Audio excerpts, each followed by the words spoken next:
नमस्कार। ये है फलक की कहानियों का अद्भुत संसार।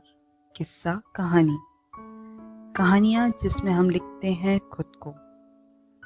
मैं लावण्या नायडू आज आपको सुनाने जा रही हूँ अपनी स्वरचित रचना, जिसका शीर्षक है अधूरा मफलर। बड़ी कंपनी में नौकरी की वजह से मैं और मेरे पति इस बड़े से शहर में आ गए। यहाँ तो गाड़ियों की रफ्तार से ज्यादा तेज लोगों की जिंदगी भाग रही थी। न जाने सबको कहाँ जाना होता था। बड़े शहरों में किसी के पास बात करने के लिए भी फुर्सत नहीं होती। मैं रोज शाम को अपनी बालकनी में आकर बैठती और नीचे सोसाइटी के पार्क में बच्चों को खेलते देखती।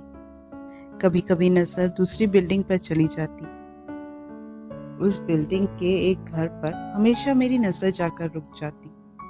वहां एक बुजुर्ग दंपत्ति उजाले में भी लाइट चालू करके बैठते थे। शायद इसलिए वे भी मुझे देखते और मुस्कुराते।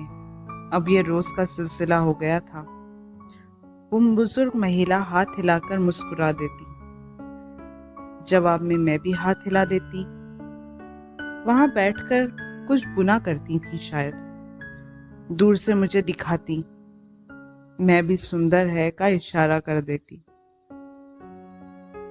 कई बार सोचा उनसे जाकर मिलूं, पर यह सोचकर अपने आप को रोक लेती, पता नहीं उन्हें अच्छा लगे या ना लगे।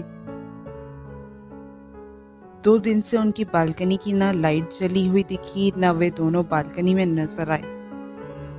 अगले दिन हिम्मत करके मैं उनके घर चली गई। उनके बेटे ने दरवाजा खोला। उसने बताया उसकी माँ को 2 दिन पहले ही नींद में दिल का दौरा पड़ा और उनका देहांत हो गया।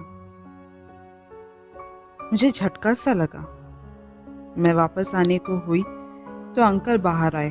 उन्होंने एक मफलर मेरे हाथ में पकड़ाते हुए कहा, बेटा, ये मेरी पत्नी तुम्हारे लिए ही बना रही थी। वो कहती थी अगर मेरा तजुर्बा सही है तो वो सामने वाली लड़की जरूर आएगी, तब मैं उससे ये दूंगी। उसका तजुर्बा तो सही था, बस उसे जल्दी थी जाने की। ये मफलर भी अधूरा छोड़कर चली गई। ये तुम रख लो। और वो अंदर चले गए। मेरे आंसू रुक नहीं रहे थे। मेरे मुंह से एक शब्द न निकला और वो अधूरा मफलर लेकर मैं आ गई। अब बालकनी में भी जाने का मन नहीं करता। ये कहानी इतनी ही।